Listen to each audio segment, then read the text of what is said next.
बरेली लोकसभा का चुनाव अब दिलचस्प हो गया है बसपा के एक फैसले से।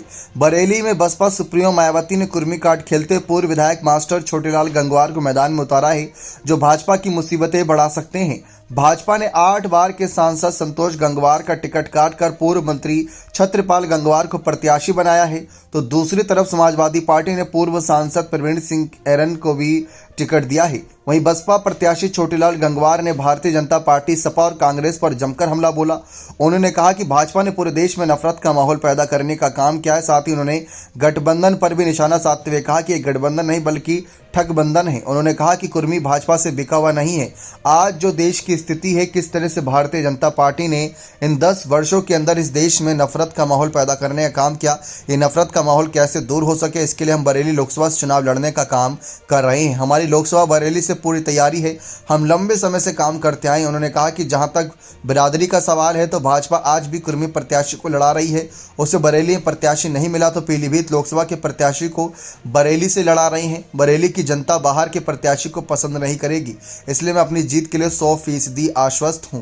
छोटेलाल गंगवार ने पूर्व सांसद प्रवीण सिंह एरन पर निशाना साधते हुए कहा कि गठबंधन के जो प्रत्याशी हैं वह सांसद रह चुके हैं। उनके बारे में बरेली की जनता खूब जानती है। वो जनता के बीच नहीं रहते, वो सिर्फ सपनों में मिलते हैं, जबकि छोटेलाल गंगवार बरेली में मिलते हैं, हमेशा 24 घंटे जनता की सेवा के लिए तैयार रहते हैं। साथ ही उन्होंने कहा कि ये गठबंधन नहीं बल्कि ठगबंधन है और कांग्रेस ने सरेंडर कर दिया है। वहीं छोटेलाल गंगवार ने कहा कि जो संसदीय राजनीति करता है उसे चुनाव लड़ाना होता है, जो पार्टी चुनाव लड़ाएगी वह हम वहीं जाएंगे। हम कोई अंधभक्त नहीं है, भाजपा से हमारे विचार नहीं मिलते। तो इस तरीके से उन्होंने अपनी बातें रखी।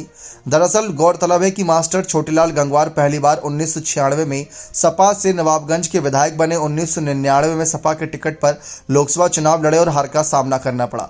5 साल पहले छोटेलाल गंगवार कांग्रेस में शामिल हुए थे और इसी साल 28 मार्च को छोटेलाल गंगवार हाथी पर सवार हो गए और सवार होते ही उनको इस सीट का टिकट मिल गया। हॉट सीट मानी जाती है बरेली की, अगर सीट की हम चर्चा करें, क्योंकि यहाँ से अगर हम देखें तो लगातार सियासी समीकरण बदलते रहे हैं।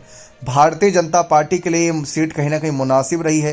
पिछली बार की अगर हम बात कर ले तो जिस तरीके से भारतीय जनता पार्टी ने इस सीट पर अपना प्रदर्शन दिखाया था वह सभी के लिए हैरान करने वाला था। यहाँ पर जिस तरीके से बरेली सीट को लेकर चर्चा थी, अब देखते हैं यहाँ से छोटेलाल गंगवार किस तरीके से माहौल बदलते नजर आएंगे। बसपा का यह दाव भाजपा और सपा के लिए कितनी मुसीबतें पैदा करेगा, ये देखना दिलचस्प रहेगा। बने रहें चैनल के साथ। बहुत बहुत धन्यवाद।